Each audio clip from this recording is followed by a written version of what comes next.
Shalom, selamat pagi, selamat datang, selamat bertemu kembali dalam ibadah persekutuan wanita.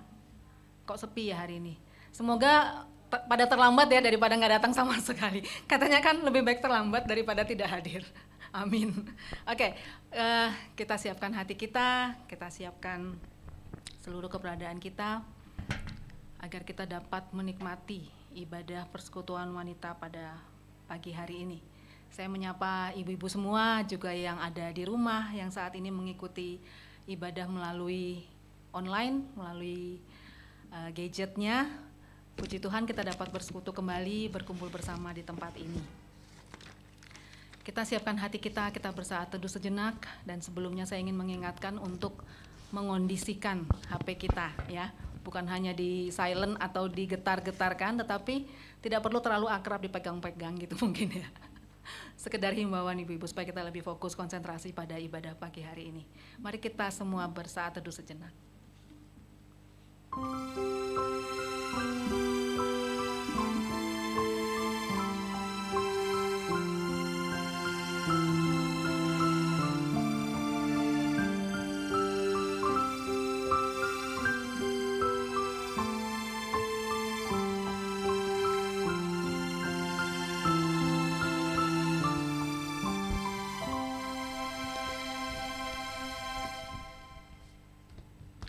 Baik, apa kabar semua ibu-ibu cantik? Kalau cantik harus cantik semua. Tapi kalau happy, belum happy semua kelihatannya. Ada yang menjawab luar biasa, ada yang menjawab baik. Ada nggak yang mau menjawab saya tidak sedang baik-baik saja? Boleh nggak sih jawaban seperti itu? Boleh.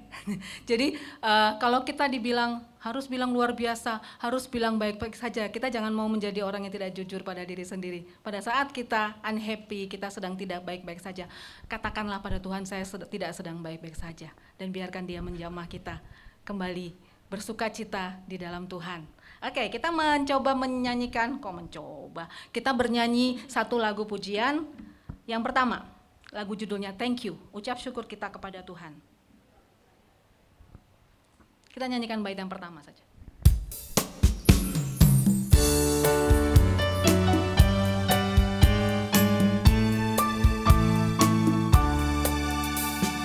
Thank you for every new good morning. Thank you for every fresh new day.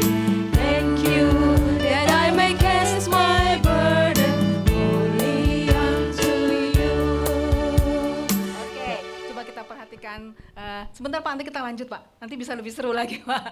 Saya mau mengajak ibu-ibu pagi ini pada saat kita membuka mata kita, adakah hal-hal yang bisa kita syukuri? Atau kita cuma sekedar menjalankan rutinitas, ya Pak bangun pagi lagi, ya masak lagi, ya ngurus anak lagi. Atau ada hal-hal yang kita syukuri di saat kita bangun di pagi hari? Kalau ada berapa? Banyak, saya senang dengan jawaban itu. Banyaknya berapa Bu? 20? 25? 5, puji Tuhan 5. Sekarang coba kita lihat lagu ini. Ya, kita perhatikan liriknya. Thank you for every new good morning. Pada saat kita bertemu dengan pagi yang baru, apa yang kita lihat? Udara segar, matahari bersinar, angin mendesir.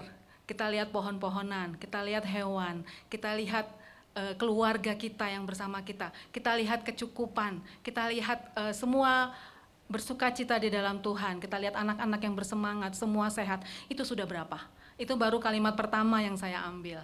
Thank you for every new good morning. Dan kalimat kedua, for every fresh new day. Pada saat hari yang baru, yang segar, kita mau masuki berkat Tuhan seperti apa yang kita siap terima.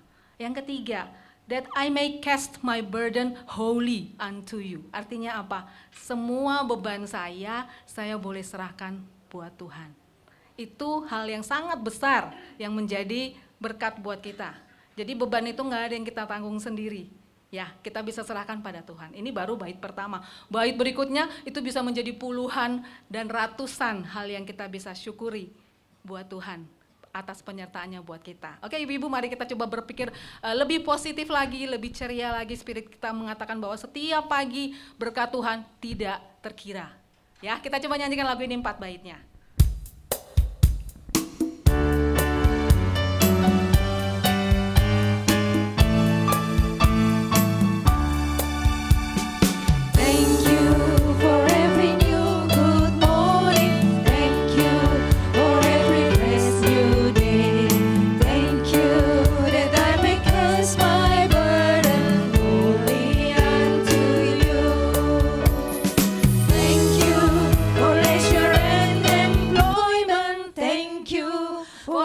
every heartfelt joy. Thank you for all that makes me happy and for melody. Thank you for every friend I have, Lord. Thank you for everyone I know. Thank you that I can feel forgiveness to my greatest foe. Kita stop dulu, kita kasih kesempatan teknisi. Kevin, terima kasih ya dibantu.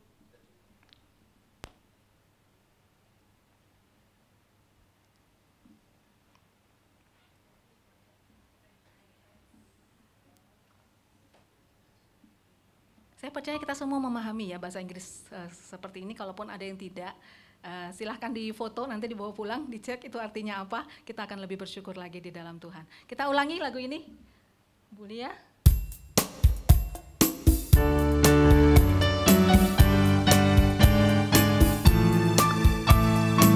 Ulangi dari bait pertama. Thank you for every new good morning. Thank you for every grace new day. Thank you that I may cast my burden wholly unto you. Thank you for leisure and employment. Thank you for every heartfelt joy. Thank you for all that makes me happy and for melody. Thank you for every friend I have, Lord. Thank you for everyone I know. Thank you that I can feel forgiveness to my greatest foe. Thank you for grace to know your gospel. Thank you for all your spirit's power. Thank you for your unfailing love which reaches far and deep. Coba sekarang berapa banyak berkat Tuhan yang kita bisa hitung. Sangat banyak ya, sangat banyak. Bahkan pengampunan dari musuh kita, bahkan hati yang bisa berdamai dengan semua orang, itu semua berkat dari Tuhan. Mari kita bersatu dalam doa.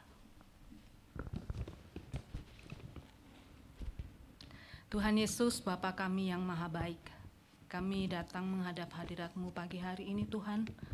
Kami sungguh bersyukur kepadamu karena setiap saat dalam kehidupan kami merasakan kebaikan Tuhan. Bahkan dalam setiap kegalauan kami, setiap pergumulan kami, setiap air mata kami, Tuhan ada. Dan Tuhan mau datang menjamah kami, menemani kami melewati semuanya itu. Terima kasih Tuhan kalau pada hari ini juga Tuhan ringankan langkah kami untuk hadir di tempat ini. Karena kami rindu untuk belajar tentang firman Tuhan. Kami rindu untuk belajar dengan saudara-saudara seiman kami. Kami rindu Tuhan menjamah hati kami untuk lebih bersyukur lagi. Untuk begitu banyak berkat dari Tuhan, begitu banyak kebaikan Tuhan yang tidak terhitung jumlahnya. Terima kasih Tuhan, ajar kami untuk mendengarkan Engkau, untuk membuka hati kami di hadapan Tuhan, agar Tuhan leluasa membentuk kami seturut dengan kehendak-Mu. Terima kasih Tuhan Yesus, kami serahkan ibadah kami hari ini dari awal hingga akhir dalam pertolongan Tuhan saja. Semua orang yang Kau layakan melayani Engkau pagi ini, kiranya Tuhan berkati. Di dalam nama Tuhan Yesus kami berdoa dan bersyukur. Amin. Ya, ibu-ibu semua, silakan selamat datang yang baru datang. Hari ini kita belajar tentang satu tema yang menarik ya. Rahasia sukacita, itu kalimatnya.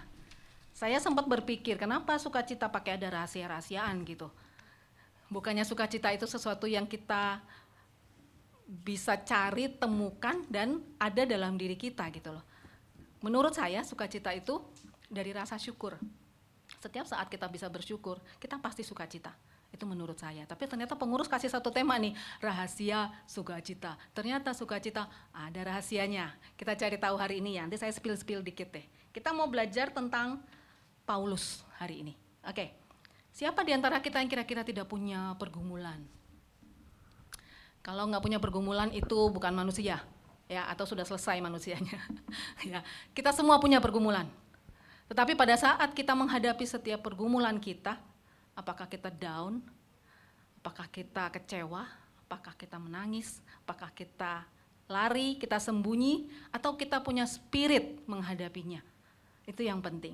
Jadi semua pergumulan boleh datang, kita yakinkan pergumulan itu akan pergi pada waktunya. Kita nyanyikan satu lagu pujian yang indah. Lagu ini berjudul Haleluya Anyhow. Setiap saat, kondisi apapun kita tetap katakan Haleluya Anyhow.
Tentang Paulus. Paulus ini mau bagikan kita yang namanya rahasia sukacita melalui Bapak Pendeta kita terkasih nanti.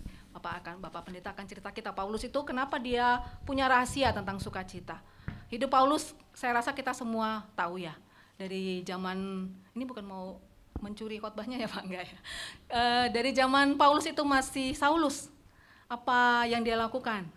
Kalau di zaman sekarang itu mungkin sama seperti teroris yang berbasis agama. Karena apa? Paulus itu hobinya menghujat Yesus. Hobinya menganiaya, bukan hobi maksud saya, hal-hal yang dilakukannya dalam kehidupannya pada masa itu sebagai Saulus menganiaya umat Tuhan. Itulah titik terendah dalam moralitas seorang Saulus. Tetapi kemudian bagaimana Tuhan menjamah dia menjadikan seorang pejuang buat Kristus. Apakah mudah buat Paulus? Sama sekali enggak. Paulus mengalami banyak sekali pergumulan. Tetapi hal-hal yang sangat indah yang kita baca dalam Alkitab, apa yang kemudian dilakukan Paulus untuk menunjukkan bahwa dia tidak pernah harus down untuk semua keadaan yang dia hadapi. Justru dia banyak sekali berdoa untuk jemaat-jemaat Tuhan agar tetap punya kekuatan di dalam Tuhan. Kita akan sebelumnya saya akan membacakan nats pembuka ya. Nats pembuka hari ini diambil dari Roma 12 ayat 12. Nah ini sebuah spill juga tadi. Spill sukacitanya Paulus. Paulus bilang, bersukacitalah dalam pengharapan, sabarlah dalam kesesakan, bertekunlah dalam doa. Ya, ini dari Paulus yang akan kita banyak belajar hari ini. Kita akan masuk dalam firman Tuhan. Sebelum kita belajar dan menghayati bagaimana Paulus berjuang dalam imannya menjadi pejuang Kristus, mari kita merendahkan hati kita kembali menghayati makna penebusan kita oleh Tuhan Yesus. Kita menyanyikan sebuah lagu pujian untuk pengantar firman, Ya Tuhan Kaulah Penebus.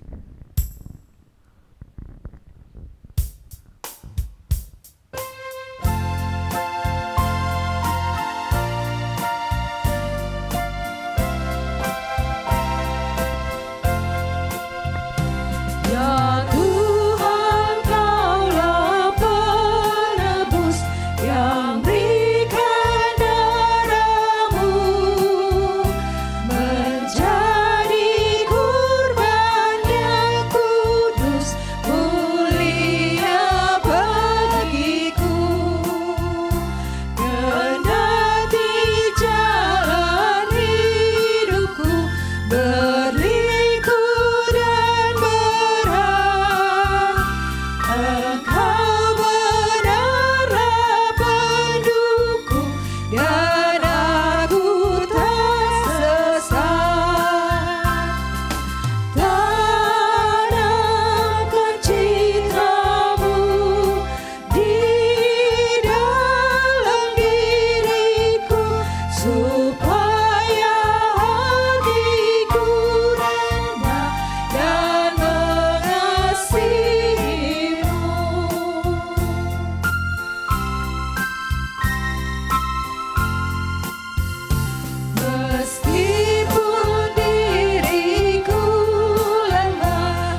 Mari kita berdoa. Tuhan, kami bersyukur untuk segala kasih anugerah Tuhan yang selalu baru setiap hari. Terima kasih untuk penyertaan dan berkat-Mu di dalam seluruh hidup kami. Pada hari ini kami hendak baca dan renungkan firman-Mu. Biarlah Tuhan tolong kami agar kami dapat mengerti firman Tuhan untuk kami pegang dan laksanakan dalam hidup kami. Biarlah hati kami senantiasa dipenuhi oleh sukacita yang dari Tuhan.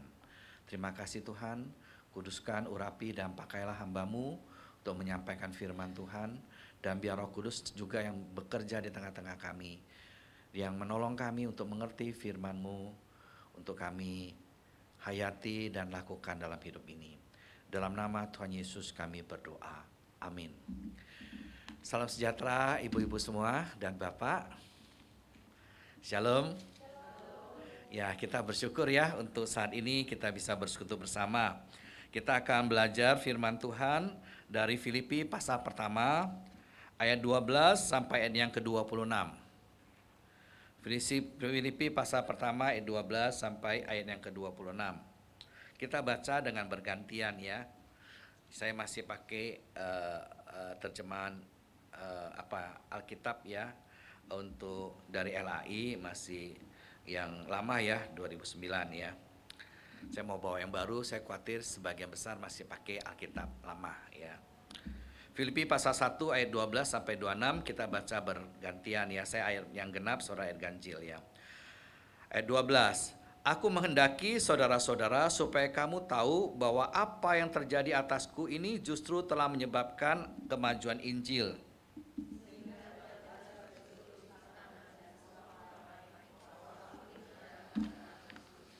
Dan kebanyakan saudara dalam Tuhan telah beroleh kepercayaan karena pemenjaraanku untuk bertambah berani berkata-kata tentang firman Allah dengan tidak takut.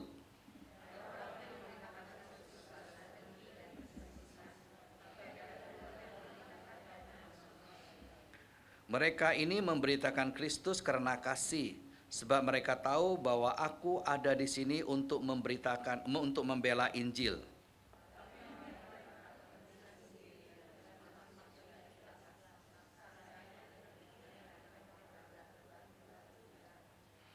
Tetapi tidak mengapa, sebab bagaimanapun juga Kristus diberitakan, baik dengan maksud palsu maupun dengan jujur. Tentang hal itu aku bersukacita dan aku akan tetap bersukacita.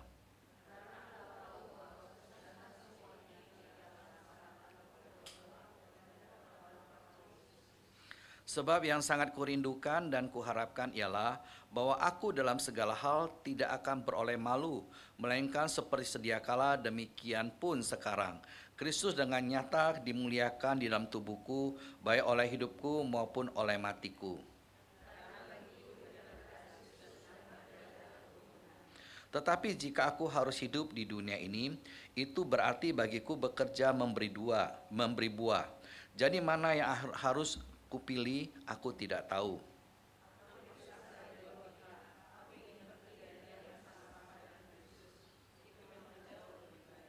Tetapi lebih perlu untuk tinggal di dunia ini karena kamu.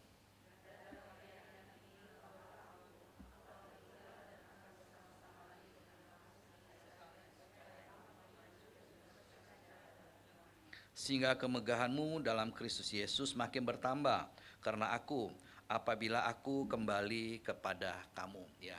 Hingga sekian pembacaan firman Tuhan. Saudara, hari ini tema yang diberikan adalah rahasia sukacita. Kalau kita diberikan kesempatan untuk memilih mau hidup bersukacita atau hidup bersedih ya. Mau bersukacita atau bersedih hati? Ya, pasti kita mau bersukacita ya. Saya ingat waktu saya masih sekolah dulu ada satu lagu ya, buat apa susah gitu ya. Ya lebih baik kita bergembira gitu ya. Satu lagu yang populer pada saat itu, bahkan sampai buku-buku tulis yang saya beli ya di belakang atau kadang di depan di belakang ya, sampul bukunya itu ada lagu itu ya. Lagu siapa itu saudara? Gus Plus ya. Saya kasih memang lebih baik bergembira ya, bersukacita ya. Dan Alkitab memang mengajarkan kepada kita bahwa sukacita itu baik untuk kita. Di dalam Amsal 15 ayat 13 dikatakan, hati yang gembira membuat muka berseri-seri, tetapi kepedihan hati mematahkan semangat, ya. Jadi hati yang gembira itu membuat muka berseri-seri, ya. Dan Alkitab juga mengatakan hati yang gembira adalah obat yang manjur, tetapi semangat yang patah mengeringkan tulang. Amsal 17 ayat 22. Jadi hati yang gembira, yang bersukacita itu membuat muka kita berseri, membuat kita ketika menghadapi sakit memiliki ketahanan yang lebih baik, ya. Orang yang sakit juga dengan hati yang baik lebih cepat dipulihkan. Jadi hati gembira itu sangat baik untuk kita. Oleh karena itu Alkitab mengajarkan kita untuk senantiasa bersukacita. Dalam Roma pasal 12 ayat 12 yang kita baca tadi dikatakan, bersukacitalah dalam pengharapan, sabarlah dalam kesesakan, dan bertekunlah dalam doa. Dan dalam surat Filipi yang kita baca ini itu juga mengajar kita untuk senantiasa bersukacita. Oleh karena itu surat Filipi ini boleh dikatakan surat yang mengajar kita bersukacita. Baik dalam pasal 1, pasal 2, pasal 3, khususnya pasal 4 mengajar kita untuk bersukacita senantiasa. Di dalam pasal yang kedua, Rasul Paulus mengatakan demikian dalam ayat yang ke-18. Dan kamu juga harus bersukacita demikian. Bersukacitalah dengan aku, ya. Filipi 2 ayat 18. Paulus katakan kepada jemaat di Filipi dan kepada kita sekalian, dia mengatakan memang waktu dia ya untuk menghadapi kematian sudah nggak jauh lagi, ya. Dia mengatakan tapi sekalipun darahku dicurahkan pada korban dan ibadah imanmu, aku bersukacita dan aku bersukacita dengan kamu sekalian, ya. Meskipun harus mati, tapi mati untuk iman dan juga meneguhkan iman orang-orang percaya, dia tetap rela, bahkan dia bersukacita, ya. Dan dia langsung mengatakan, dan kamu juga harus bersukacita demikian dan bersukacita dengan aku, ya. Kendati pun dia dalam penjara, ya, tetapi dia tetap bersukacita, ya. Bahkan dalam Filipi 4 ayat 4 dia katakan, bersukacitalah senantiasa dalam Tuhan. Sekali lagi aku katakan bersukacitalah. Bersukacitalah senantiasa dalam Tuhan. Sekali lagi aku katakan bersukacitalah. Dan kita diajar dalam surat Filipi itu untuk senantiasa bersukacita. Kalau hari ini kita membahas tema rahasia sukacita, kita diajak untuk belajar dari Rasul Paulus, ya. Kenapa sih dia bisa bersukacita, ya. Saudara kasih, ketika dibicarakan tentang rahasia, ya mungkin bagi sebagian kita ini bukan rahasia lagi, tetapi mungkin penulis menyatakan rahasia ini untuk kita belajar apa sih yang menyebabkan Paulus dapat tetap bersukacita dalam keadaan yang bagi orang lain membuat mereka begitu menderita, tetapi dia masih bisa tetap bersukacita. Orang di dalam penjara pasti hidupnya sangat merana menderita. Kok dia bisa tetap bersukacita? Ketika dia masih belum jelas apa hukuman yang dia harus dapat, ya, apakah dia akan dibebaskan atau akan dihukum mati. Banyak orang dalam keadaan demikian stres memikirkannya, tetapi Paulus masih tetap dapat bersukacita. Bahkan dia mengajak jemaat untuk tetap bersukacita bersama dengan dia. Apa sih yang menyebabkannya? Apa sih rahasianya? Kalau saya belajar dari firman Tuhan, khususnya dari Filipi pasal yang pertama ayat yang ke-12 sampai 26 ini, ada beberapa hal yang saya bisa dapatkan, ya. Yang pertama adalah karena dia memiliki perspektif iman yang benar, ya. Dia memiliki perspektif iman yang benar, ya. Di dalam ayat yang ke-12 Rasul Paulus berkata demikian, ya. Ya. Aku menghendaki saudara-saudara supaya kamu tahu bahwa apa yang terjadi atasku ini justru telah menyebabkan kemajuan Injil. Saudara, dalam keadaan dia di penjara, dalam keadaan dia akan menghadapi hukuman yang dia masih belum jelas, apakah dia akan mendapat hukum yang lebih berat dan hukuman mati, sebagaimana sebagian saudara-saudara seiman sudah alamin, atau dia bisa dibebaskan, dia nggak tahu, ya kan? Tetapi dia tetap bersukacita karena dia tahu, saudara, bahwa ketikapun dia dipenjarakan, ya, tetapi pemenjaraan ini justru menyebabkan kemajuan Injil, ya. Jadi apa yang ada di dalam pikiran ini tetap membuat dia kuat, bahkan tetap dapat bersemangat dan bersukacita di dalam Tuhan. Saudara, setiap kita ini memiliki pergumulan dalam kehidupan. Ya, baik pergumulan di dalam keluarga, di dalam relasi, di dalam kerja, di dalam ekonomi dan sebagainya. Banyak sekali orang menghadapi pergumulan, khususnya dalam masa-masa pandemi ini ya. Banyak orang bergumul dengan sakit.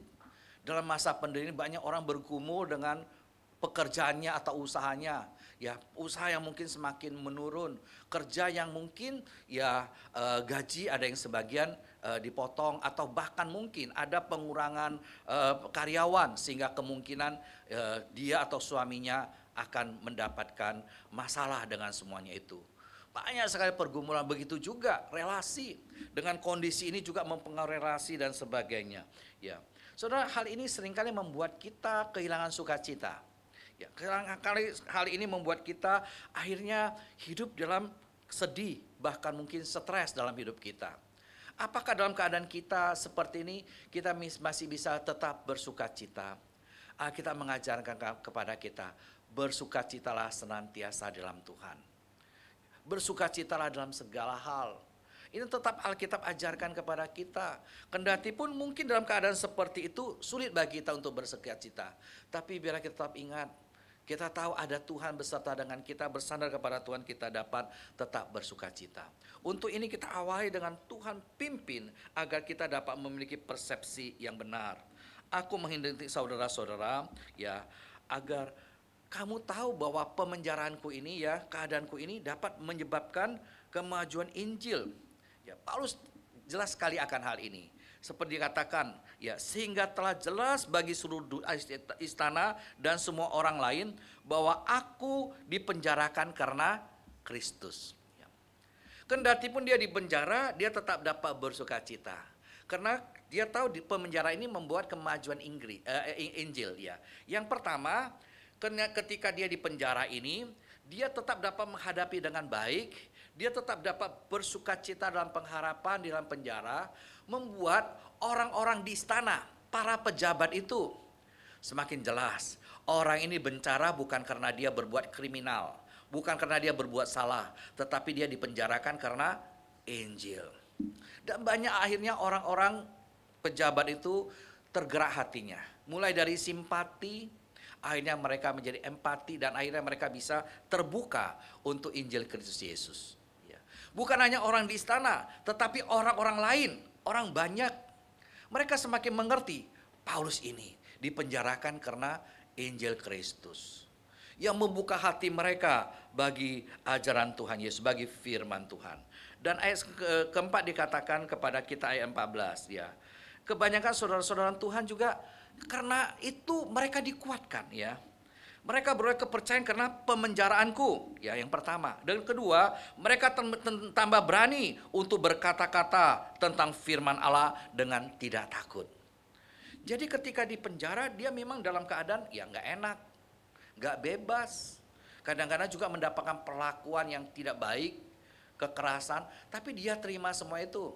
Karena dia tahu dengan itu Injil disebarkan, orang istana bisa dengan itu terbuka hatinya, banyak orang terbuka. Dan juga bagi saudara seiman, dengan dia dipenjarakan, mereka semakin teguh iman percayanya.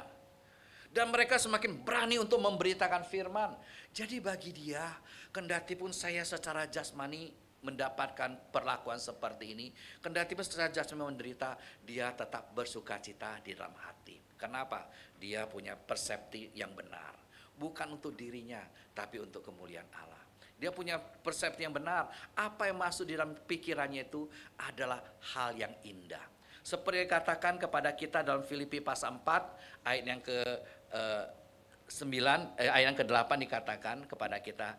Jadi akhirnya saudara-saudara, semua yang benar, semua yang mulia, semua yang adil, semua yang suci, semua yang manis, semua yang sedap didengar, semua yang disebut kebajikan dan patut dipuji, pikirkanlah semuanya itu. Saudara, ketika pikiran kita diisi dengan semua yang baik, ya, maka ada sukacita. Dalam keadaan bagaimanapun, ya, yang menentukan kita bisa sukacita atau tidak sukacita, sering lagi bukan apa yang kita miliki, bukan apa yang kita alami, bukan apa yang kita dapatkan atau tidak dapatkan, tetapi penting sekali persepsi iman ini. Ya, saudara, kalau saudara dikasih 5 juta, senang nggak? Senang, benar senang? Dikasih 5 juta? Suami saudara pulang kasih saudara 5 juta, senang nggak? Senang nggak? Benar senang? Tetapi ketika saudara tahu ternyata suami saudara dapat bonus 200 juta, cuman kasih saudara 5 juta, senang nggak? Iya kan? Saudara, persepsi ini penting, ya kan? Ya, ya. Dapat 5 juta belum tentu senang ya, ya. Tapi kalau persepsi ya, saudara, ya kasih 5 juta, ya kan? Bisa senang, bisa nggak senang. Apalagi kalau tahu suami dapat bonus 200 juta. Saudara bisa senang, suami dapat 200 juta bisa kasih saya 5 juta. Saya bisa beli banyak. Ya, yang sisanya itu kan dia pakai untuk keluarga juga, ya kan? Ya, tetap bisa senang. Tetapi kalau dalam persepsi saudara, suami dapat 200 juta kok cuma kasih saya 5 juta. Saya dianggap apa? Pasti beda. Persepsi ini penting, saudara, ya. Persepsi ini penting, ya. Demikian juga dalam kehidupan kita. Kita bisa sukacita atau tidak, ya persepsi penting. Ya, ketika kita bangun pagi, ya kita bisa bangun, kita bersyukur sama Tuhan. Aku diberikan hari yang baru, gitu ya. Mulai dari persepsi kan. Kita tahu hari yang baru ini dari Tuhan, ya kan. Tapi bisa saja begitu bangun pagi, aduh hari ini masih banyak pekerjaan. Urus anak, urus suami, urus semua ya. Mulai ya. Jadi persepsi ini sangat penting, saudara. Ya. Paulus, dia dapat menghadapi hidup yang berat ini tetap memiliki sukacita. Karena dia tahu, kendati pun hidup yang berat ini, ternyata ini hal yang baik. Oleh karena pemenjaraan dia dapat membuat Injil semakin diperluas. Orang di istana karena itu dapat kenal Injil. Banyak orang bisa kenal Injil. Orang-orang Kristen ketika dia di penjara dia tetap teguh. Dia tetap dapat kuat menghadapi bahkan bersukacita. Kepercayaan mereka semakin dikuatkan. Mereka semakin berani memberita Injil tanpa takut. Wah, dia senang karena itu ya. Saudara, karena dia tahu di dalam semua yang dihadapin itu bukan kebetulan. Tetapi Tuhan punya rencana yang indah di dalam semuanya itu. Ya. Tuhan turut bekerja dalam segala sesuatu untuk mendatangkan kebaikan bagi orang-orang yang mengasihi Dia. Saudara, apa yang dia tulis dalam Roma ayat 28 ini, dia sungguh hayati dalam hidup. Ya. Biarlah di dalam semua keadaan kita alamin, kita tahu Tuhan itu baik. Tuhan punya rancangan yang baik untuk kita.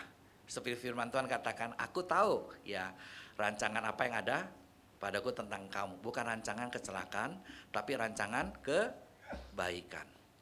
Tuhan punya rancangan indah, bukan berarti kalau Tuhan punya rancangan yang baik, berarti kita hidupnya santai, hidupnya bagus gitu kan. Enggak, Paulus juga di penjara. Tapi dia tahu Tuhan tetap punya rancangan yang baik mulai semuanya. Terbukti ya. Dia lihat melalui dia di penjara, Injil semakin disebarluaskan. Soalnya kadang-kadang kita menghadapi kesusahan dalam hidup, ya. Dan Tuhan memberi kesusahan dalam hidup itu seringkali ada sesuatu yang terjadi kita nggak pahami, ya. Tapi ketika kita renungkan, ternyata ada makna di dalamnya, ya. Misalnya kita punya anak cari kerja nggak dapat, udah cari kerja nggak dapat, cari kerja nggak dapat. Bagaimana, saudara? Waduh, Tuhan itu kok jahat sih, ya kan? Ya. Tapi saya pernah alamin, saudara, ya, ketika anak saya mau ke Jerman gitu kan, ya sudah jauh. Dia semester 6 ke Jerman untuk kuliah 1 bulan, serta itu bekerja di sana. Ya. Tapi sudah apply ke sana, mungkin ya udah ratusan dia apply, nggak ada yang menerima. Ya. Waduh, sedih nggak? Ya, saya sebagai orang tua juga ikut mula-mula ya pasti bisa lah. Tapi akhirnya nggak juga mulai mikir juga ya. Tadi pikir karena sekolah juga menjamin ya kan pasti oke. Tapi ternyata enggak gitu ya. Mulai saya bingung, saya bantu cari ya. Ya semua orang-orang yang ada channel ke Jerman saya mintain tolong gitu ya. Dan banyak yang bantu, tapi nggak dapat juga. Ya, Sampai terakhir ada satu oma di 1A meninggal ya. Karena anaknya ada di Jerman, ya akhirnya tertunda. Kita melayani ya. Terus ada beberapa jemaat concern gitu, Pak Andreas, bagaimana kalau kita minta anak oma ini nanti bantu ya? Saya ya terserah lah ya. Saya pikir ya mau dibantu ya oke gitu kan. Pas anaknya pulang gitu ya kita urusin sudah beres ya. Dari tim kedukaan mereka baik hati ya, ngomong sama mereka. Akhirnya orang ini datang, Pak dengarnya Bapak anaknya mau ke Jerman ya. Sudah di sana, saya katakan. Lagi cari kerja, iya lagi cari kerja belum dapat. Gak apa-apa Pak, nanti saya pulang dari sini saya carikan. Kalau sampai nggak dapat pun nanti kerja sama saya nggak apa-apa ya. Tapi memang bidangnya beda. Saya pikir nggak apa-apa lah bidang beda. Yang penting dia dapat kerja, bisa lulus gitu ya untuk semester itu ya. Oke, saya udah senang. Wah ini pasti kehendak Tuhan gitu ya.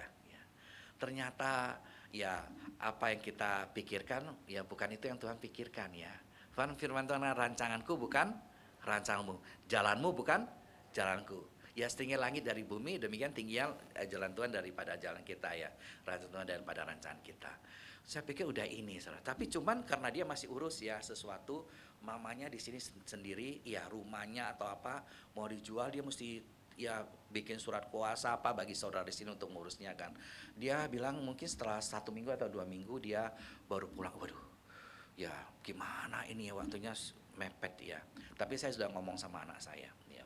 Tapi dalam dia menggumulan itu, tiba-tiba dia beritahu kepada kami, Pak, dia bilang ya, profesor saya menawarkan kerjaan kepada saya, ya. Bagaimana ini? Mau tunggu ini atau sama profesor? Kalau ini masih ya berapa waktu lagi, 1 minggu 2 minggu lagi gitu ya. Tapi ini sudah disediakan sama profesornya ya. Dan profesornya kan kerjaan pasti sama gitu kan, dia bisa belajar. Oh ya udah terima aja. Saya bilang kamu gumulkan lah ya kamu rasa bagaimana. Setelah dia gumul dia katakan ya saya pilih ini ya, bagus juga. Akhirnya dia bekerja sama profesornya ya, puji Tuhan dia selesaikan gitu. Rupanya itu yang menjadi jembatan Tuhan untuk akhirnya dia bisa dapat beasiswa ya kan, dan juga melanjutkan pekerjaan ya di sana ya. Saya bersyukur ya sekarang dia juga sudah kembali ya. Saya bersyukur kepada Tuhan ya. Apa yang pada saat itu saya rasa ya kok gitu ya. Ya. Yang lain sudah dapat, anak saya ini kok belum gitu. Ternyata Tuhan menyediakan yang terbaik pada waktunya. Ya. Di dalam kehidupan kita kadang menghadapi masalah dalam hidup. Mungkin masalah anak, mungkin masalah pekerjaan. Tapi biarlah kita dapat tetap memiliki perspektif yang benar.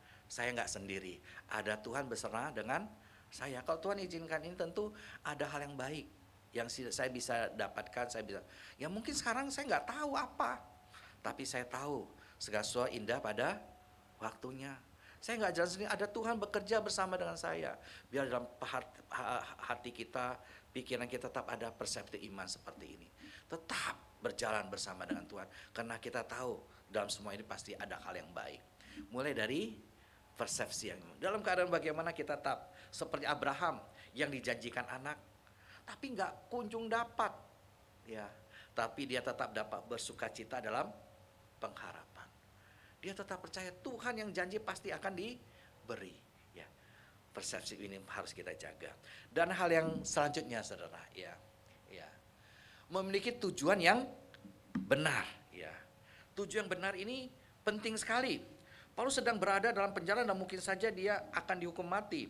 Tapi ada satu hal yang tidak bisa diambil daripada dia, yaitu tujuan hidupnya. Tujuan hidup yang benar. Ya. Dia berkata kepada kita dalam Filipi 1 ayat 21, dia mengatakan bagaimana ya. Dia mengatakan bagiku hidup adalah Kristus, mati adalah keuntungan. Ya. Artinya apa, saudara? Fokus hidupnya adalah Kristus, bagaimana memuliakan Tuhan Yesus Kristus. Ya, jadi itu adalah hal yang menguatkan dia dalam segala keadaan, ya kan? Dia katakan dalam ayat yang ke-20 ya. Sebab yang sangat kurindukan, yang kuharapkan ialah bahwa aku dalam segala hal tidak beroleh malu, melainkan seperti sedia kala demikian pun sekarang. Kristus dengan nyata dimuliakan di dalam hidupku, baik oleh hidupku maupun oleh matiku. Kristus dimuliakan dalam hidupnya maupun oleh matinya. Dia mau senantiasa memuliakan Tuhan, ya. Baik oleh hidup maupun oleh matinya. Itulah yang dia pegang dalam hidup, ya. Memang kita ini diciptakan untuk apa, saudara? Yesaya pasal yang ke-43 ayat 7 katakan bagaimana? Yesaya 43 ayat 7 ya, menyatakan kepada kita satu pelajaran sangat indah sekali ya, bahwa kita diciptakan, kita dibentuk adalah untuk kemuliaan Tuhan ya. Dikatakan semua orang yang disebutkan dengan namaku, yang kuciptakan dan untuk kemuliaanku ya, yang kumutuk dan yang kujadikan. Jadi semuanya itu, semua orang ya Tuhan ciptakan untuk kemuliaan Dia ya. Di dalam Roma pasal 11 36 juga katakan ya, sebab segala sesuatu adalah dari Dia, oleh Dia dan kepada Dia. Bagi Dialah kemuliaan untuk selama-lamanya. Dalam Paulus juga ingatkan kepada jemaat di Korintus dan kepada kita. Dalam 1 Korintus 10 ayat 31 ya. Apabila engkau makan atau minum atau melakukan segala sesuatu yang lain, lakukanlah itu semua untuk kemuliaan Tuhan ya. Jadi dalam pikiran dia senantiasa ingin Tuhan dimuliakan. Tujuan hidup untuk memuliakan Kristus. Dia berfokus pada Kristus dan untuk kemuliaan Kristus ya. Baik oleh hidupnya, oleh matinya adalah untuk kemuliaan Tuhan. Ya, oleh karena itu dia bisa berkata, ya, baik hidup maupun mati untuk Tuhan. Ya, baik aku hidup maupun aku mati untuk Tuhan. Itu satu hal yang luar biasa, saudara. Ini yang kita perlu hayati dalam kehidupan kita sebagai orang-orang yang percaya kepada Tuhan Yesus Kristus, ya, agar kita punya tujuan yang benar. Ya. Jadi inilah tujuan kita yang utama, bagaimana dalam hidup kita itu dapat memuliakan Allah. Ya. Ini yang membuat kita firm. Ya. Ada orang bekerja untuk apa? Tujuannya untuk kumpulkan uang. Ya. Ada orang ya tujuannya apa? Untuk popularitas. Ya. Ada orang tujuannya apa? Ya supaya disenangi semua orang, punya relasi yang luas. Ya. Tetapi Alkitab mengajarkan kepada kita apa? Untuk memuliakan Tuhan. Ya, kita coba kupas satu-satu ya. Kalau tujuan kita adalah ya supaya dapat banyak uang, saudara ya. Ya. Apakah setiap waktu kita pasti punya banyak uang? Ya, waktu banyak uang pasti dia senang, ya sukacita. Kalau nggak punya uang, sukacita juga. Tapi kalau tujuannya uang, enggak loh. Ya, kalau tujuannya uang, nggak punya uang, pasti sukacita. Yang enggak ada. Memang ada banyak hal yang bisa membuat kita nggak sukacita. Ya. Kalau tujuan kita itu nggak jelas, saudara, ya seringkali itu juga membuat kita merana. Ya. Saya ingat ya satu orang yang saya kenal, ya, dia dapat pacar baik, ya, sama-sama teman kuliah baik. Dan saya melihat orang ini juga baik, pacarnya baik, sama-sama pintar ini ya. Dan mereka baik sekali. Tapi satu hal yang saya mengganggu kan, pacarnya ini seorang wanita dari Medan ya, Chinese Medan ya. Setiap telepon itu pasti bicarakan uang, ya. Dan pacarnya ini yang saya kenal ini, dia nggak punya banyak uang, ya. Karena papanya sudah nggak ada, ya. Tapi dia ini memang pintar, ya. Dan semua hal dia kerjakan baik ya. Dan kuliah pun dia kerja sendiri, dia bisa biaya sendiri baik. Tapi karena tujuan uang, waduh kamu sama dia bisa dapat apa, masa depannya bagaimana gitu kan. Mesti mereka teguh sama-sama, tapi akhirnya nggak tahan ya. Dan mamanya, papanya mau supaya si cewek ini belajar ke tempat lain gitu ya, dengan tujuan memutus mereka. Waduh, menderita juga ya. Ya. Tapi saat ini saya melihat ya, karena orang yang satu ini, yang cowok ini saya kenal sampai saat ini ya, saya melihat, waduh, dia sebenarnya bukan nggak punya uang, tapi terlambat punya uang. Ya. Lihat kehidupan sekarang dalam hal keuangan nggak kurang, saudara. Meskipun dari keluarga yang biasa-biasa ya waktu dia kecil sih lumayan mampu ya, kaya ya papanya ya. Tapi setelah papanya nggak ada memang nggak punya apa-apa. Tapi melihat sekarang saudara, aduh saya pikir kalau mertua calon maksudnya mama dari pacaran dulu lihat dia mungkin nyesal kali ya. Ya. Sering kasih dalam Tuhan Yesus, ketika pikirkan uang gitu kan, nggak bisa bahagia. Ya. Jadi semua anak nggak bisa bahagia juga ketika persepsi seperti ini. Ya. Orang yang persepsinya uang, saudara, punya banyak uang juga nggak bahagia, betul nggak? Ya. Pengen lagi. Ya. Saya kenal sama satu keluarga, ya, secara materi banyak sekali. Ya. Tetapi hidupnya itu nggak pernah rasa damai, aman. Ya. Kemana-mana was-was, ya, ya. Kenapa demikian ya? Takut dikerjain orang, takut dibunuh orang ya. Dan keluarga juga saling curiga satu dengan lain. Ya. Mereka cari uang memang gampang sekali. Bahkan banyak cara yang menurut kita nggak benar mereka pakai, tapi ya dapat banyak uang. Ya. Namanya perjudian, namanya apa? Semuanya mereka kerjakan ya. Ya. Secara uang dapat banyak, tapi ya nggak ada sukacita. Ya. Saya kasih apa yang kita mau menjadi tujuan hidup kita. Saya pernah khotbah di satu tempat. Saya khotbah ya waktu itu KKR ya, dan ada satu bapak kesaksian. Ya, dia bersaksi bahwa waktu kecil dia hidupnya miskin, jadi dia pengen kaya ya. Ya, karena dia menghadapi banyak sekali masalah-masalah karena ketidakmampuan, karena kemiskinannya, dihina dan sebagainya.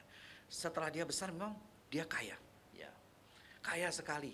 Ya, dia mengatakan kaset-kaset bajakan yang pertanyaan ada itu dia yang keluarkan. Bahkan kaset-kaset yang nggak benar itu dia. Tapi dari situ dia banyak uang, terus merambah ke bisnis yang lain.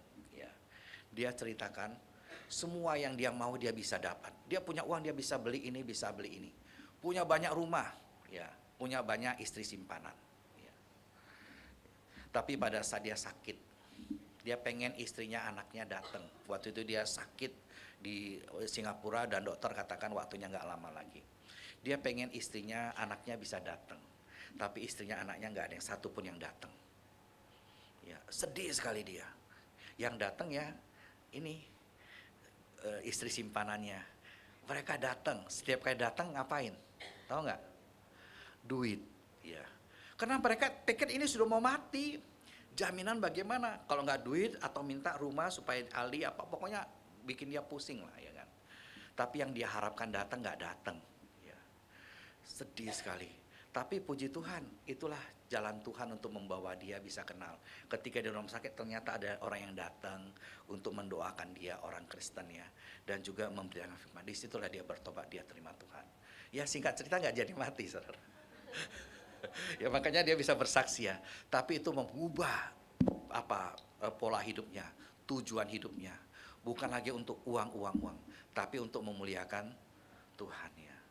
Ya, dia katakan dulu saya punya banyak, tapi sekarang saya memuliakan Tuhan. Apa yang saya punya, saya pakai untuk memuliakan Tuhan. Ya. Saya kasih dalam Tuhan Yesus Kristus, untuk apa kita hidup? Ya. Apa tujuan hidup kita? Paulus katakan, dia hidup untuk Tuhan. Baik dia hidup untuk, dia mati untuk Tuhan. Ya. Bukan berarti nggak boleh punya uang. Ya. Tapi bagaimana kita dapatkan uang untuk kita pakai memuliakan Tuhan? Bukan katakan kita nggak boleh punya kepintaran, kita pakai untuk kemuliaan Tuhan. Jadi seorang punya kepintaran bukan hanya untuk dirinya, ya, tapi untuk Tuhan. Ya. Saya kasih dalam Tuhan Yesus Kristus, hal yang saya bisa belajar lagi dari Paulus ya. Selain dia punya persepsi yang benar, tujuan yang benar, tapi juga dia memiliki prioritas hidup yang benar. Ya. Kita baca dari ayat yang ke-22 sampai 26 ya. Tapi jika aku harus hidup di dunia ini, itu berarti bagiku bekerja dan memberi buah. Ya. Dia berkatakan bagiku hidup adalah Kristus, mati adalah keuntungan. Kalau aku hidup berarti aku hidup memberi buah. Dia katakan mana aku pilih, mau lebih suka aku tinggal bersama dengan Kristus. Ya. Dia hidup di dunia penuh penderitaan ya. melayani dengan susah dan sebagainya. Lebih baik dia bersama dengan Kristus, dia kata. Tapi dia merasa lebih baik aku tinggal bersama dengan kamu. Bisa menolong jemaat di Filipi juga dapat terus bertumbuh dan berkembang dan akhirnya bisa memberi buah, saudara. Dia memiliki prioritas yang benar dalam hidupnya, ya, yaitu untuk memuliakan Tuhan. Bagaimana hidupnya dapat berbuah untuk Tuhan. Ini membuat dia dapat memilih apa yang harus dia pilih. Ya. Di dalam hidup kita ini juga demikian.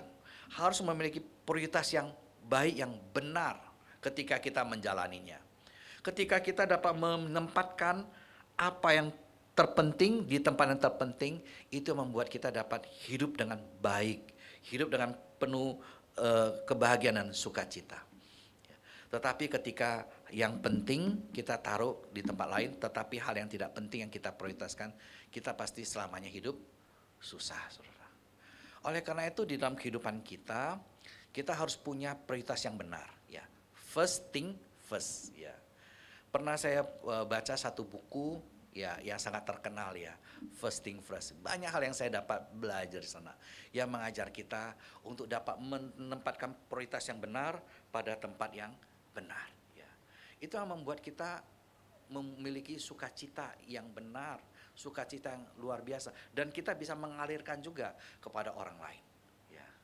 Saudara, ya, sebagai seorang suami atau seorang istri, prioritas kita itu bisa membuat kita sukacita dan juga mengalirkan sukacita kepada orang lain. Dan juga ketika kita salah, kita bisa membuat keadaannya pasti tidak baik. Saya ambil contoh. Ya, misalnya demikian, ya. Ketika seorang ibu rumah tangga, ya, di rumah, ya, dia punya, ya, di rumah tentu kerjaannya banyak, punya masalah juga, ya. Masalah anak, masalah ini bukan lagi mungkin kompor rusak atau bocor dan sebagainya, banyak masalah, ya, ya. Tapi ketika dia melihat suaminya pulang dalam keadaan yang kelihatannya agak lusuh gitu, ya, kayak banyak pikiran gitu, ya, kok hari ini agak beda gitu, ya, kelihatannya ada lusuh, ya, ya. Kalau dia prioritasnya, waduh tadi genteng hujan, genteng bocor, ya kan, atau anak nakal gitu kan, suaminya pulang langsung ngomong, ya, tentang genteng atau tentang anak, kira-kira gimana? Ya, saudara, saya baca satu cerita, ya, seorang ibu ketika dia lihat suaminya dalam keadaan lusuh itu, dia begitu lihat suami gitu, dia sambut dengan baik, ya, dia peluk suaminya, dia kasih ciuman, kemudian dia minta suaminya duduk, ya kan, dia siapkan minum untuk suaminya, dia temanin, kemudian dia udah siapkan, ya, ya suami aku, ya, saya sudah siapkan air panas, ya udah mandi dulu, ya kan, ya, dan semuanya dia siapkan makan gitu kan, makan dengan enak gitu kan. Suaminya tadi pulangnya dengan begitu lusuh, dia mulai lihat suaminya mulai ceria, ya. Ketika suaminya sudah ceria gitu, baru katakan, suamiku ini genteng tadi bocor, gimana kita minta tukang atau bagaimana gitu, ya. Ya mulai suaminya enak ngomongnya kan, ya kan. Kalau mulai pulang langsung dicecer, kira-kira gimana? Ya, beda, ya. Saudara kasih, kadang-kadang kita di dalam hidup hal-hal yang sederhana, ya, kalau kita nggak bisa menempatkan dengan baik, masalahnya pasti akan semakin runyam. Tetapi ketika kita bisa menempatkan dengan baik, masalahnya pasti akan, itu akan contoh kecil, ya saudara, ya. Tapi sebenarnya dalam keluarga itu nggak kecil, ya. Masalah seperti ini seringkali kita hidup dalam kehidupan dan demikian. Saudara, prioritas hidup kita itu sangat mempengaruhi kita di dalam memperlakukan orang lain, ya, terhadap anak-anak juga, ya. Ketika kita membesarkan anak-anak, prioritas kita apa? Ya, kalau saudara mau anak saudara jadi apa? Bergantung juga kepada prioritas saudara, ya. Ya, kalau saudara bisa menempatkan yang utama menjadi yang utama, pasti anak saudara akan bahagia. Tapi kalau enggak, pasti anak saudara enggak bahagia, saudara. Saya ambil contoh kecil, ya. Kalau seorang ibu mau anaknya pinter, ya, betul nggak? Anaknya menjadi nomor 1, baik nggak? Ya, supaya nanti di dunia ini penuh dengan pergumulan, anak saya bisa bertahan, bahkan bisa menjadi yang baik, berhasil gitu kan. Bagus nggak ini? Bagus, ya, nggak salah dong, ya kan? Ya. Tapi seringkali prioritas seperti ini membuat anak itu hidupnya nggak bahagia. Ya. Orang-orang di Singapura suatu waktu ya seperti ini. Karena pergumulan begitu berat sekali, anak dari kecil dipaksa belajar les ini. Ya bagaimana ya? Mereka membangun suatu budaya yang orang sebut sebagai budaya kiasu. Tahu kiasu? Bukan asu ya. Ya, kiasu itu dalam bahasa Hokkien, kia itu takut. Su itu kalah, takut kalah. Ya. Ini dekat dengan kiasi, takut mati ya. Kiasu ya. Jadi budaya kiasu itu ya. Jadi anak-anak pada saat itu yang stres sekali ya. Ya. Karena paksa seperti itu ya. Ya, tapi akhirnya mereka sadar ya. Hidup mulai berubah. So ini mulai prioritas. Kita jalani hidup ini dengan proses seperti apa? Ya. Anak itu seperti apa ya? Kayak karet ya. Kok karet itu kita tarik terus ya. Sampai dia bisa sampai segini ya, kita tarik sampai segini. Lama-lama gimana? Hah? Putus atau kalau nggak putus juga kendor kan? Ya. Tetapi kalau anak segini bisa sampai sini tapi kita tarik gini ya. Ya. Pasti anak itu akan baik, seperti karet itu tetap terpilah dengan baik ya. Nggak sampai pol gitu ya. So itu sangat penting ya. Oleh karena itu kita mohon Tuhan pimpin saya ya. Tuhan pimpin kita semua. Prioritas saya apa sih? Ya. Apakah saya bisa menjadikan proyek Tuhan menjadi prioritas saya? Ya. Tentu hari ini nggak bisa dikasih rumus prioritasnya mustahil, enggak. Tapi untuk itulah kita harus terus bergumul di hadapan Tuhan. Makanya firman Tuhan katakan kepada kita, perhatikan dengan sesama bagaimana kamu hidup. Jangan seperti orang bebal tetapi orang arif. Pergunakanlah waktu yang ada karena hari ada. Dan berusahalah untuk mengerti kehendak Tuhan. Kita terus berusaha mengerti kehendak Tuhan. Dalam hari ini Tuhan mau saya apa? Dan apa yang Tuhan kehendakkan bagi kita itulah kita jadikan prioritas dalam hidup kita. Jadi dalam berjalan hidup kita senantiasa berjalan bersama dengan Allah. Dan berjalan dalam prioritas Allah. Dan yang terakhir saudara ya, memiliki sumber kekuatan yang benar. Ya. Oke. Ini kok nggak bisa ya? 3. Next ya. Kok nggak bisa ya? Ini sudah ya. Yang keempat aja deh. Oke, ya. Untuk tetap kuat dan bersukacita dalam Tuhan membutuhkan sumber kekuatan yang benar, yaitu kekuatan dari Allah ya. Kita senantiasa berdoa dan saling mendoakan ya. Paulus katakan kepada kita ya di dalam ayat yang ke-18 ya. 18b dan 19 ya. Tentang hal itu aku bersukacita dan aku akan tetap bersukacita. Karena itu aku tahu bahwa kesudahan semua ini ialah keselamatanku oleh doamu dan pertolongan oleh Roh Yesus Kristus ya. Dan yang 12 dia katakan bersukacita dalam pengharapan, sabarlah dalam kesesakan dan bertekunlah dalam doa. Dari nas ini kita belajar saudara ya. Untuk bersukacita itu kita perlu kekuatan yang daripada Tuhan. Dengan kekuatan kita sendiri ya seringkali kita lemah ya. Kita membutuhkan pertolongan dari Tuhan. Makanya firman Tuhan katakan kalau kita baca dalam Filipi 4, bersukacitalah senantiasa dalam Tuhan. Sekali lagi aku katakan bersukacitalah. Ya. Janganlah hendaknya kamu khawatir tentang apapun juga. Tapi nyatakan apa yang ada dalam hatimu di dalam doa dan permohonan dengan ucapan syukur. Maka damai sejahtera Allah yang melampaui segala akal akan memelihara hati dan pikiranmu dalam Kristus Yesus Tuhan kita. Saudara perlu kekuatan Allah. Ya. Tanpa kekuatan Allah sukacita kita bisa dicuri. Dicuri oleh orang lain. Bisa nggak orang lain mencuri sukacita kita? Bisa. Perkataan dia, perbuatan dia yang kita nggak berkenan bisa mencuri sukacita kita. Atau keadaan. Ya. Atau sesuatu yang mengkhawatirkan kita bisa mencuri sukacita kita. Tapi biarlah dalam segala hal kita tak bersandar kepada Tuhan. Ketika menghadapi apapun, saudara, kita tahu kita nggak sendiri, ada Tuhan beserta kita. Jadi kita datang sama Tuhan. Apa yang mengkhawatirkan kita, apa yang membuat kita takut, apa yang kita inginkan, apapun yang ada dalam hati pikiran kita, serahkan kepada Tuhan dalam doa. Dengan permohonan, dengan ucapan syukur. Apapun yang kita dapat, datang pada Tuhan. Jangan ditanggung sendiri. Ini yang membuat kita dapat senantiasa bersukacita dalam Tuhan. Nggak ada orang yang nggak punya masalah, nggak ada orang nggak punya pergumulan. Setiap hari ada saja masalah, ada saja pergumulan. Tapi kita tahu kita punya Tuhan yang peduli dengan kita, yang telah berjanji dia beserta dengan kita sampai kepada kesudahan zaman. Oleh karena apapun yang kita hadapin, sadar Tuhan. Apa yang kita hadapin, serahkan pada Tuhan. Berjalan bersama dengan Tuhan. Ya, mari kita baca Filipi pasal 4 ya.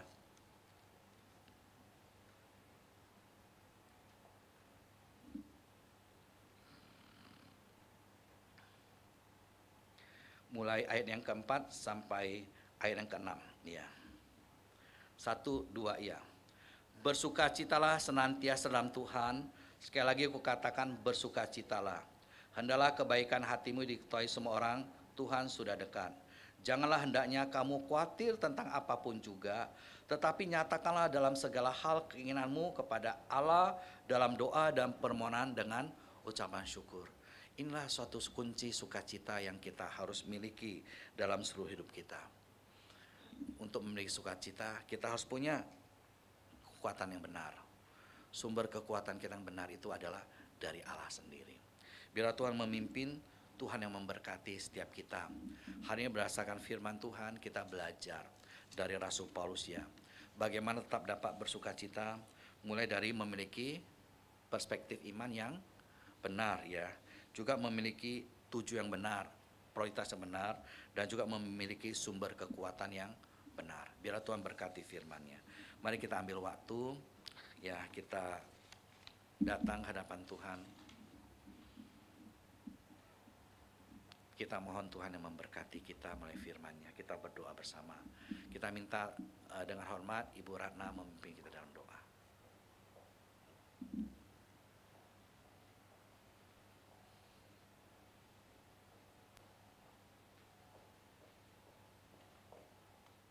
Mari kita berdoa. Bapa kami yang ada di dalam surga, ya Bapa, kami sungguh mengucap syukur jika pada hari ini Engkau senantiasa boleh memakai Bapak Pendeta Andreas untuk mengingatkan kepada kami bagaimana sukacita melimpah di dalam kehidupan kami. Meskipun banyak hal yang terjadi, tetapi biarlah kami yakin dan percaya bahwa Engkau senantiasa ada bersama-sama dengan kami, sehingga sukacita kami penuh. Ya Tuhan, Bapa kami sungguh berdoa juga untuk Bapak Pendeta Andreas yang terus bisa memuliakan nama-Mu lewat setiap hal di dalam pelayanan Bapak Pendeta Andreas. Ya Tuhan, biarlah kami senantiasa terus mengucap syukur dan bersukacita senantiasa. Di dalam nama Tuhan Yesus Kristus, kami sungguh memuliakan nama-Mu. Amin.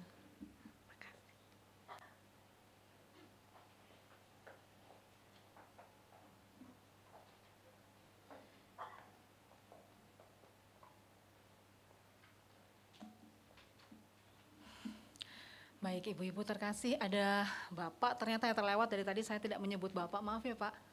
Agak tenggelam dia di tengah-tengah keindahan ibu-ibu. Oke, bagaimana, apakah kita sekarang sudah memahami apa yang namanya rahasia sukacita? Harus sudah ya, kalau belum nanti private loh sama Pak Pendeta loh. Terima kasih Pak Pendeta untuk firman yang ditaburkan. Satu hal yang sangat menginspirasi saya tentang teladan Paulus ini ya, Rasul Paulus. Paulus itu tidak hanya bergumul untuk pelayanannya sendiri, tetapi dia sangat bergumul untuk pelayanan-pelayanan orang lain, untuk jemaat-jemaat Tuhan di berbagai tempat. Itu sangat luar biasa menurut saya, karena Rasul Paulus sangat concern pada pertumbuhan iman jemaat. Dia nggak pusing soal prosedur, harus begini, harus begitu, tetapi bagaimana jemaat dapat bertumbuh. Nah kita saat ini apakah kita juga bisa meneladani itu, kita bisa melayani Tuhan dengan segenap hati kita untuk bergumul, menggumulkan bagaimana jemaat Tuhan bertumbuh. Kita menaikkan sebuah lagu pujian sebagai respon kita terhadap firman Tuhan, tiada lebih indah ku melayani Yesus.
kita akan mengumpulkan persembahan kita. Kita ambil nats persembahan dari sebentar. Dari Yohanes 9 ayat 4.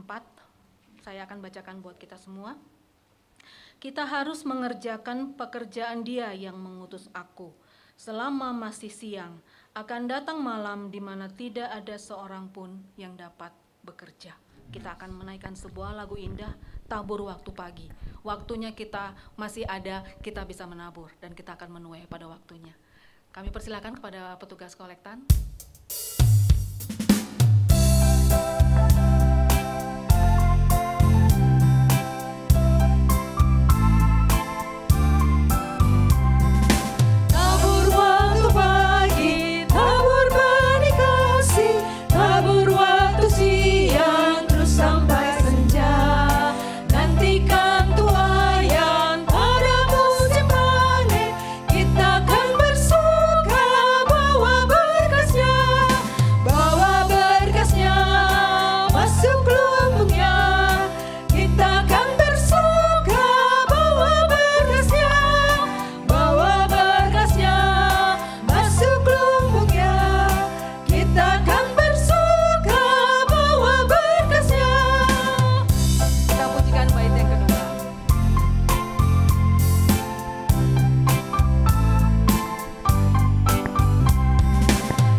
Satu di dalam doa. Kami bersyukur kepadamu Tuhan, kalau hari ini kami boleh memberikan persembahan kepadamu Tuhan. Jangan Engkau melihat dari besar kecilnya jumlah persembahan, tetapi Engkau melihat dari kedalaman hati kami dalam memberi Tuhan. Biarlah persembahan ini bisa berguna hanya untuk hormat dan kemuliaan nama Tuhan. Hanya inilah yang menjadi doa kami Tuhan, dalam nama Yesus kami berdoa. Amin. Terima kasih.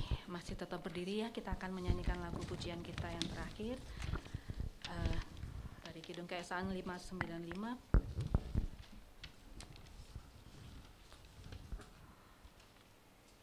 Sekalipun diriku dapat berkata-kata dengan semua bahasa, kalau aku tidak mempunyai kasih, aku tidak berguna.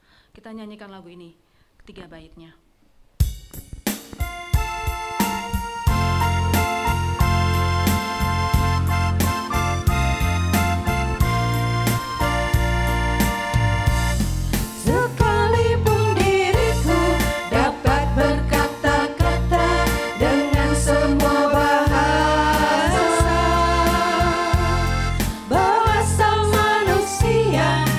Bahasa malaikat ataupun yang lain.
Silakan Bapak Pendeta menutup.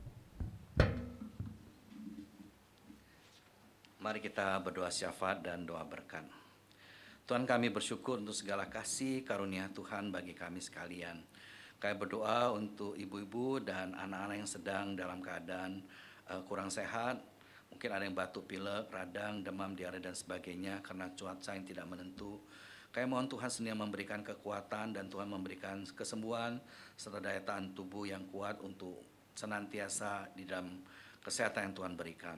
Kami berdoa juga Tuhan memakai juga untuk seluruh jemaat KDW untuk menjadi teladan hidup dan menjadi berkat bagi orang baik dalam tutur kata, perbuatan dan juga seluruh kehidupannya, dan dapat menjadi saksi di tengah-tengah keluarga bagi suami dan anak-anak, agar mereka yang lemah imannya dikuatkan oleh kami semua.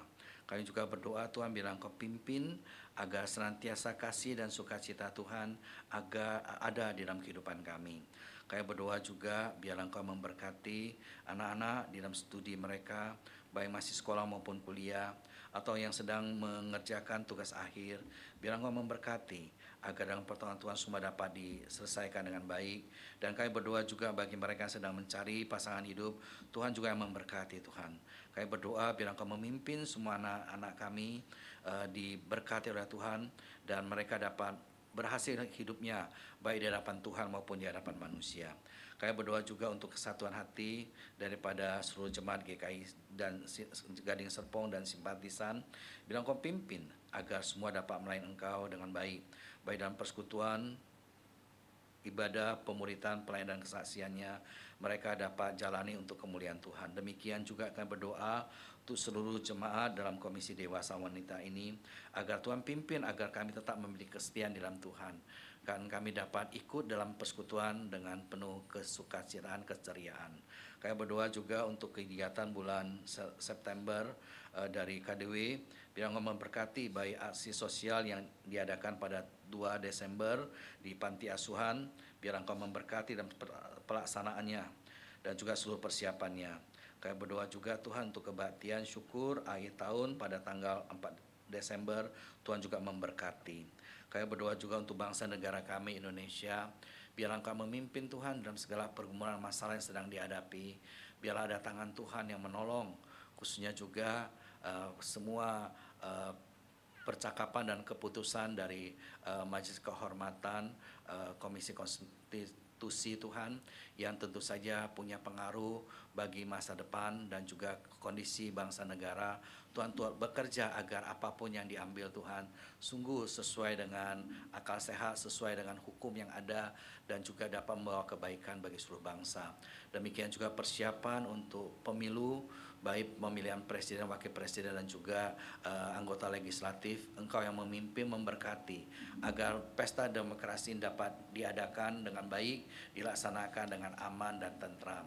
Kami datang ke hadapan Tuhan, kami berdoa juga untuk setiap kami, anak-anak Tuhan, dapat terlibat di dalamnya.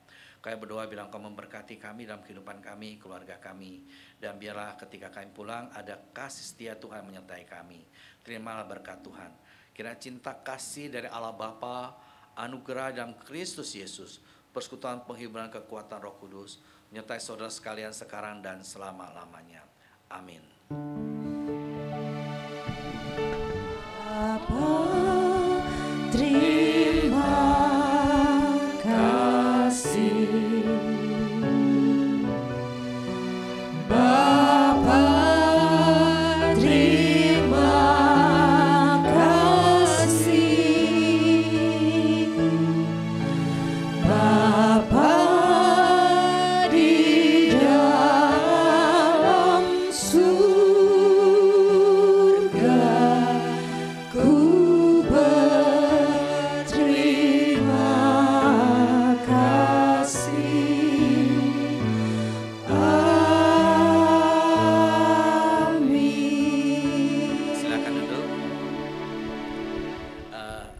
Ya, ibu-ibu yang Tuhan kasihi, kita bersyukur ya, Tuhan sudah memimpin hambanya, saudara Michael ya, sudah bisa menyelesaikan studi, dan juga saat ini dalam masa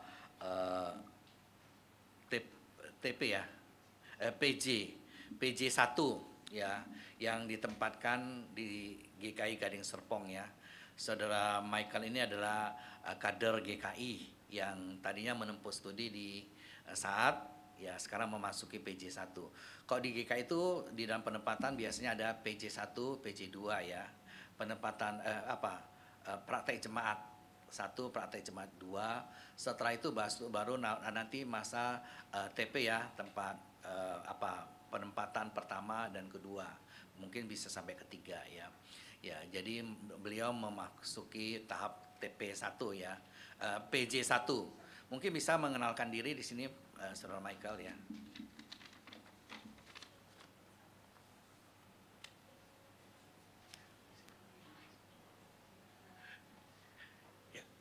Shalom Bapak Ibu Saudara sekalian. Ya, perkenalkan nama saya Michael Engelbert. Ya, nama saya susah, bukan Angry Bird Bapak Ibu ya, Engelbert ya, Engelbert. Saya sekarang usianya 26 tahun, saya lahir tahun 97, masih muda Bapak Ibu ya. Saya sudah punya pacar. Oh iya. Kalau katanya pendeta Dani harus diumumin dulu di awal. Ya, saya sudah punya pacar dan ada rencana untuk menikah di waktu-waktu mendatang. Kita doakan saja ya. Apa lagi Pak? Apa lagi Bu? Apa? Oh asal gereja saya dari GKI Bungur, Jakarta. Ya. Dan ya tadi saya sekolah di STT Saat Malang. Gitu. Salam kenal, saya bisa sama-sama bertumbuh sama ibu-ibu sekalian, bapak-bapak di belakang di sini. Terima kasih. Terima kasih Saudara Michael. Mungkin bisa di sini siapa tahu ada yang mau nanya gitu. Ada yang mau ditanya?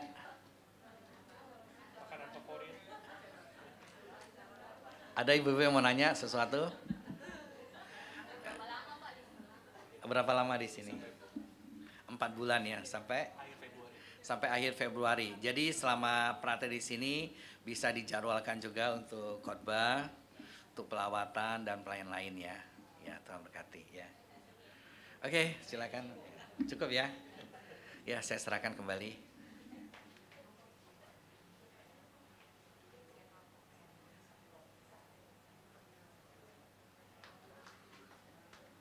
Ya, terima kasih untuk perhatiannya ibu-ibu semua.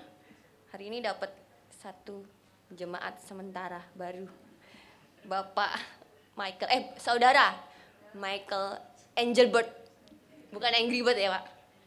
Oke. Engelbert. Oke. Ya, gimana apa kabarnya ibu-ibu hari ini? Baik, puji Tuhan semuanya ya. Saya juga sini mau berterima kasih untuk Bapak Andreas untuk firman Tuhan yang hari ini sudah disampaikan.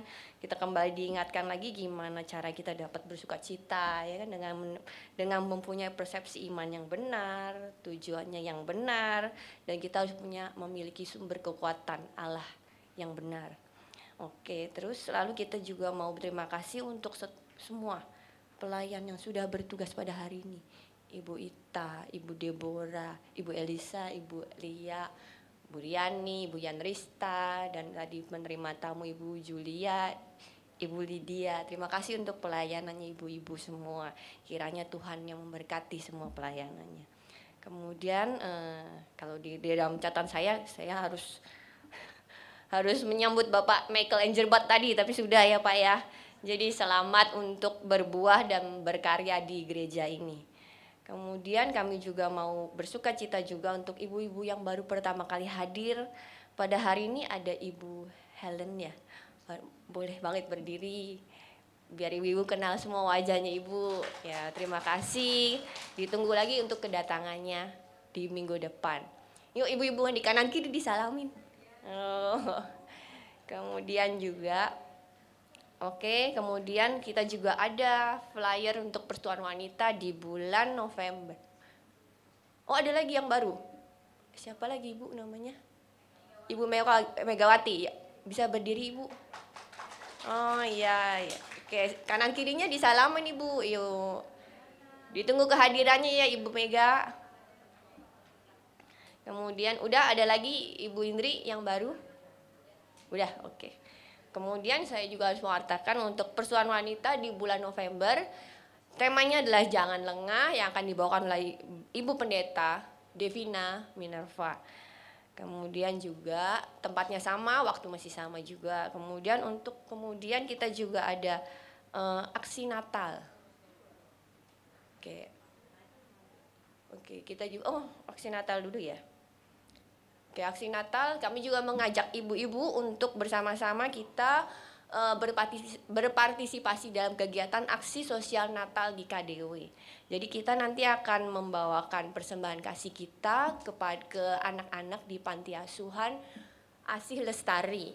Jadi di sini yang dibutuhkan dari panti asuhan itu adalah alat tulis, kemudian kebutuhan mandi seperti yang sudah ditulis itu, kemudian juga kita mau di sana menikmati makan siang bersama di sana.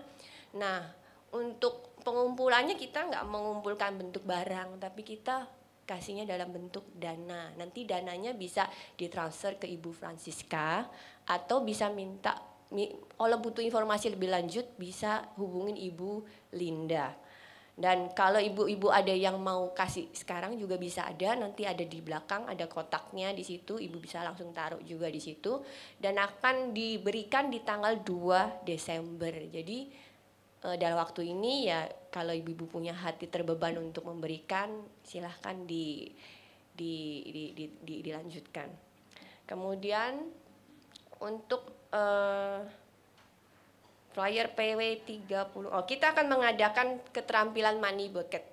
Nah, di sini kita akan membuat keterampilan dari lihat gambarnya udah kelihatan ya, Ibu, ada uang, kemudian dibuat rangkaian gitu ya. Ini kan pasti ini ya bikin ibu-ibu bahagia nih, bikin begini kan, nggak usah beli lagi, kita bisa buat sendiri di rumah, kita bisa kasih ke teman-teman kita kan. Nah, ini kita akan adakan ini tanggal 30 November. Nah, untuk ibu ini untuk kuotanya terbatas, jadi ibu-ibu kalau yang mau ikut bisa langsung datang dan ini free, nggak ada biaya apapun. Jadi ibu-ibu kalau mau langsung daftar ke Ibu Yanrista, orangnya ada di belakang yang paling tinggi dan paling cantik. Nah. Ya, kemudian udah apa lagi ya? Kemudian flyer Pasutri. Nah, ini saya juga ada titipan dari komisi Pasutri. Nah, ibu-ibu kalau ada yang mau datang, temanya Dad Mom Where Are You? Mungkin di sini ada dari komisi Pasutri yang datang, nanti bisa tanya-tanya untuk informasi selanjutnya. Kemudian juga, nah yang nggak kalah penting pada hari ini ada yang berbahagia, ada yang berulang tahun. Hari ini, nah ini nama ibu-ibu yang berulang tahun, ada ibu-ibu ini. Kemudian yang hadir pada hari ini ada Ibu Melisa ya. Ada? Iya, bisa maju ke depan yuk. Mari kita sama-sama menyanyikan lagu ulang tahun, Happy Birthday. Kemudian nanti saya mohon Bapak Andreas untuk mendoakan. Ayo, Happy Birthday. Ini biasa.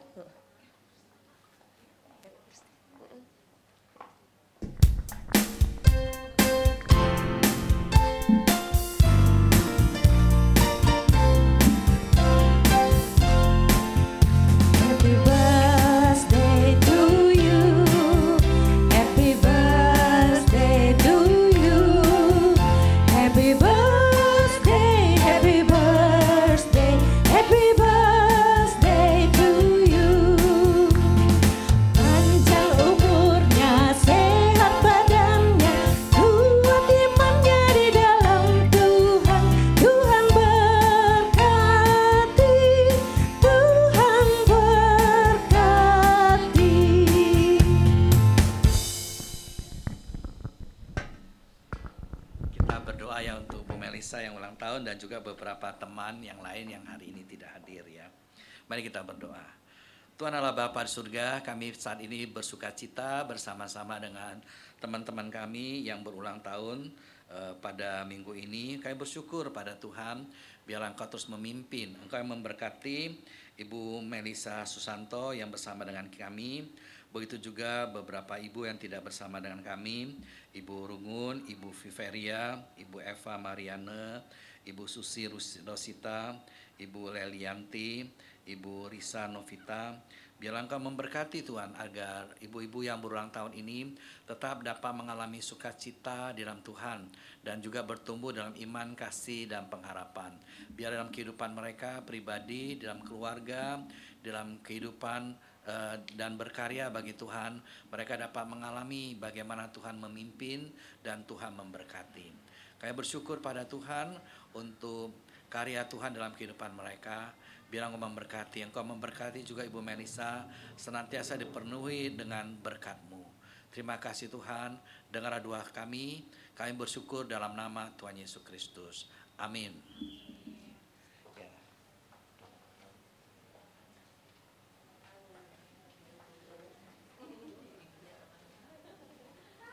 Ibu-ibu ada persembahan kasih dari Ibu Melisa, nanti diatur sama tim konsumsi ya. Habis ini kita mau foto bersama, maju ke depan bareng-bareng.